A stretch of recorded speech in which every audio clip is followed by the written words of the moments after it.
Si vous faites partie de ces personnes qui ont des projets, qui ont des objectifs à atteindre, vous vous levez certainement le matin en dressant eh bien, la liste des choses que vous avez à faire dans la journée. Donc ça peut être des tâches à exécuter, des dossiers à boucler, des courriers à rédiger. Et puis au final, en voyant la taille impressionnante de cette to-do list, votre motivation finit par en prendre un coup. Et puis dans la journée, ça ne rate pas. La moindre petite distraction va venir détourner votre attention de vos obligations. En arrivant à la fin de votre journée, vous vous rendez compte finalement que vous n'avez effectué qu'une toute petite partie des tâches que vous deviez effectuer dans la journée. Et c'est alors que bien souvent vous vous laissez gagner par un sentiment de culpabilité qui s'accompagne également par un sentiment de démotivation. Donc, aujourd'hui, comment faire pour ne plus vous laisser distraire? Comment arrêter de reporter au lendemain tout ce que vous pourriez faire aujourd'hui? Bref, comment arrêter de procrastiner? En cliquant sur cette vidéo, sachez que vous avez fait votre bonne action de la journée. Pourquoi? Eh bien tout simplement parce que dans cette vidéo, je vais vous expliquer, je vais vous apprendre ma méthode pour ne plus céder à la procrastination. Vous savez, c'est ce fléau qui touche tant de personnes et qui les empêche de concrétiser leurs projets, d'atteindre leurs objectifs, de réaliser leurs rêves. Alors juste avant de commencer, je vais vous demander une chose, c'est de cliquer sur le bouton s'abonner qui se trouve juste en dessous de cette vidéo. Cliquez également sur la petite cloche pour recevoir les notifications à chaque fois qu'une nouvelle vidéo sortira. Et puis n'hésitez pas également à mettre un petit pouce en l'air si jamais vous avez aimé le contenu de cette vidéo. Alors avant de vous dévoiler ma méthode sur la meilleure manière de ne plus procrastiner, eh bien, je vais vous dévoiler les causes de la procrastination. Pourquoi est-ce qu'on procrastine? Eh bien, il faut savoir que toutes les raisons qui font qu'aujourd'hui on procrastine, tout ce qui nous donne envie de reporter au lendemain, en tout cas de ne pas faire à l'instant T aujourd'hui les tâches qu'on s'est imposées, que l'on doit faire, eh bien, c'est généralement parce que notre niveau de motivation subit une baisse notable. Alors, très souvent, on trouve toujours des excuses, on trouve toujours des justifications au fait qu'on n'ait pas effectué telle ou telle tâche. Donc ça va être par exemple, il y avait du monde sur la route, j'ai pas pu arriver à l'heure parce qu'il y avait du monde sur la route. J'ai pas pu poster ce courrier parce que la poste fermait à telle heure et que j'ai reçu un coup de fil qui m'a pris toute l'après-midi. Vous voyez, ce genre de choses.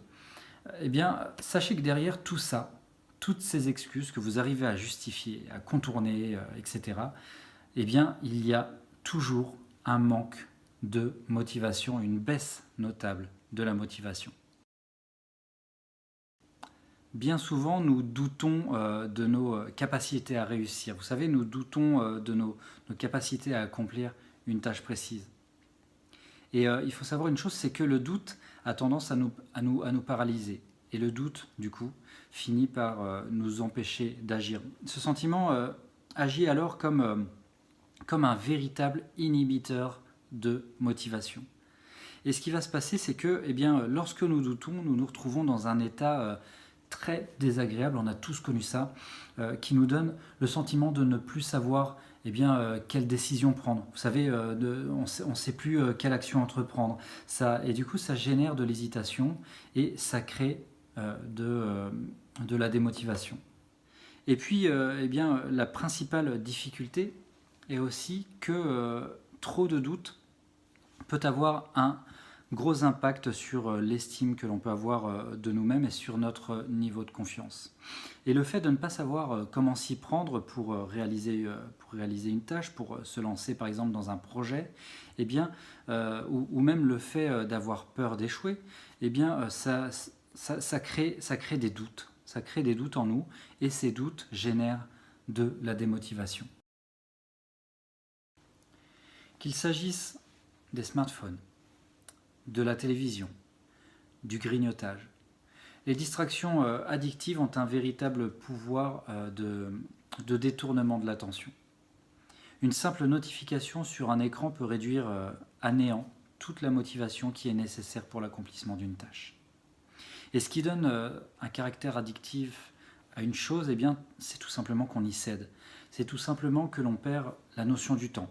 On perd également le sens des valeurs. de ce que l'on est en train d'effectuer par rapport justement à cette situation où l'on cède à cette distraction. Vous voyez, votre projet par exemple va se situer ici, et du coup la tâche que vous avez à effectuer sera au même niveau que votre projet parce que c'est un projet qui vous tient à cœur.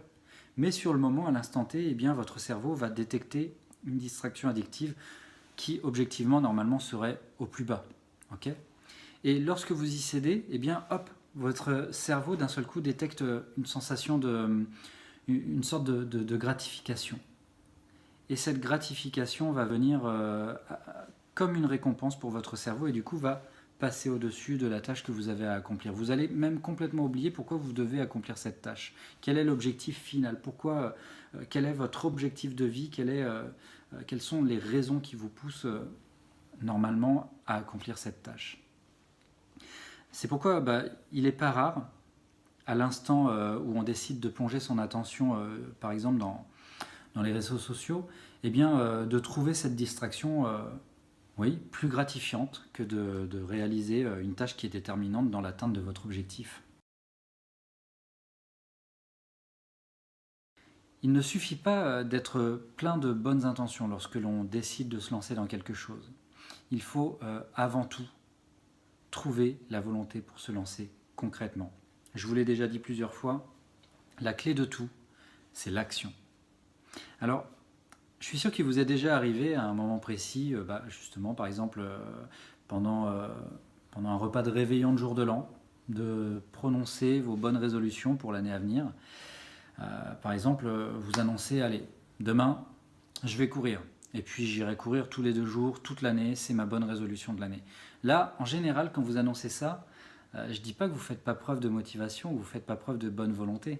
Bien au contraire, justement, vous n'êtes jamais aussi sincère qu'au moment où vous prononcez cette décision, au moment où vous l'annoncez publiquement. Par contre, le lendemain, c'est différent. Parce qu'au moment où vous avez prononcé cette décision, elle était éblouissante. Vous savez, elle brillait dans votre cerveau, elle brillait dans votre tête, elle étincelait. C'était pour vous quelque chose auquel vous croyez à 100%, à 200%. Par contre, le lendemain, vous vous rendez compte que le 1er janvier, le 2 janvier, le 3 janvier, il fait froid, il neige, il y a du vent, parfois même il pleut, c'est même encore plus compliqué d'aller courir quand il pleut. Et puis, vous n'avez pas les bonnes baskets. Vous êtes encore un peu trop dans le repas de la veille. Et du coup, vous vous dites, allez, j'irai courir demain.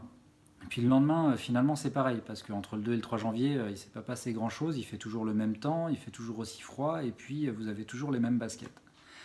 Donc finalement, vous vous retrouvez face à un gros manque de motivation qui est dû cette fois-ci à votre manque de volonté. Tout simplement, le manque de volonté, parce que vous trouvez toutes les excuses.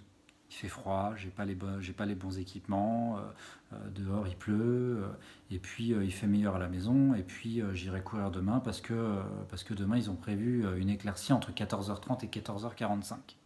Donc voilà, ça c'est aussi l'une des causes de la procrastination.